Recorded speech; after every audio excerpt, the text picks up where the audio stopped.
Hello. Today we'll be discussing about string class, how to create the string objects and how to compare them. Uh, in Java, strings have some special intention and they are given with some additional functionalities. In Java, string object can be created in two ways. We can directly assign a string literal constant to the string reference variable. This is one way, and we can create a string object using the keyword new. There are two ways. Depending upon the string creation, the memory allocation will be a separate scenario. We will be seeing that.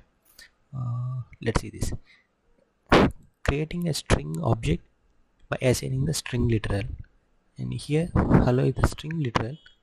We are trying to assign this string literal to the string reference s1. Generally, how we will create the objects using the keyword new, but in string class we can create a string object by assigning the string literal directly to a reference variable. String is the class, s1 is the reference, hello is the literal. We are assigning it to the reference variable. Internally, what Java will do is it will create object for the string literal hello and will assign that address to this reference variable s1. Let's see. After doing that, the memory will be allocated inside the heap memory, but inside the heap memory a separate partition is created for string objects. It is known as string pool constant. Within the heap memory, certain part of memory is allocated for string objects known as string pool constant. So whenever we assign a string literal, the memory for those objects will be allocated under this string pool constant. Okay, and one more point to remember is here hello is created in string pool constant. Whenever we try to create another object with the same literal like this hello to another string reference, Java will not create this object again. As this object is already available in the string pool constant, Java will pick up that address and will assign the same address to the s2. So what will happen? s1 and s2, both the references are same. They will be pointing to the same object. Okay. And the second way to create the string objects is using the keyword new.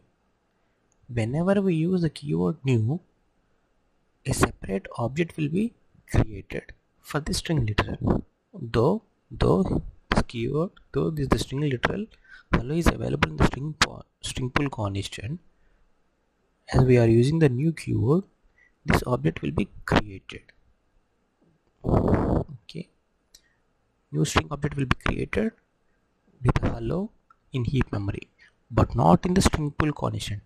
Whenever we use the keyword new, memory will be allocated for the string object in heap memory, but not in the string pool constant.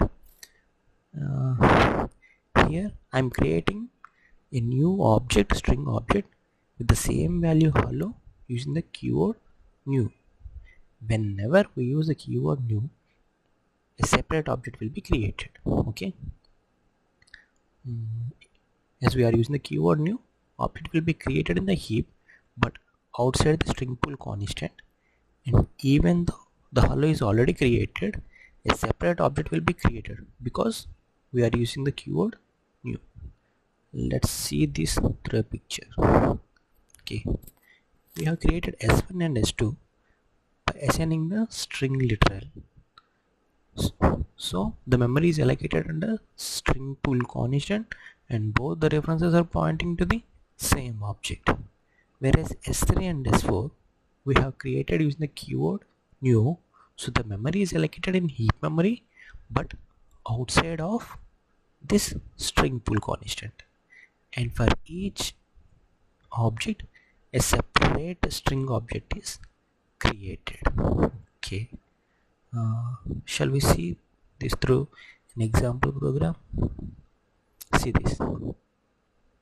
In the class example, I have created two strings, s1 equals to hello, s2 equals to hello. Both are assigned with the string literal. So both s1 and s2 will be pointing to the same object. When we compare with this double equals, what it will do? It will compare the addresses. As both s1 and s2 point to the same object address, what will be the output? s1 and s2 points to the same object. Whereas for s3 and s4 we are creating the same string object, but we are using the keyword new. So both s3 and s4 will be pointing to separate objects, though they have same content. So what will be the output? s3 and s4 points to different object. When we compare the object references through double equals, what we have called that? We have called that as shallow comparison. When we compare two object references by double equals, it is called as shallow references. Okay, compares the object addresses.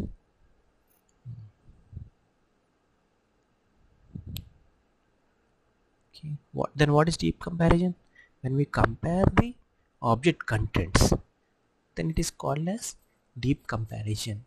And I have previously informed that equals method in string class is overridden the object class equals method, and it compares the contents of the objects. So s3 and s4 both points to different objects, but their content is same. So string class equals method is overridden, and it will compare the string contents. So our output will be s3 and s4 have same string value. Shall we execute this? Okay, as s1 and s2 points to the same object. Why? Because the memory is allocated in the string pool constant, but s3 and s4 points to different object. What is the difference? s1 and s2 are assigned with the string letters directly. s3 and s4 are created using the keyword new. Then why here s3 and s4 have same string value? Unlike comparing with the double equals, which compares object addresses, we are using the equals method, which will do deep comparison, that is comparing the object's content. So whenever we compare the strings, we will use equals method and not the double equals. Double equals will compare the string object addresses, whereas equals method will compare the string contents. So never use double equals, always use equals method. Okay, shall I end this video?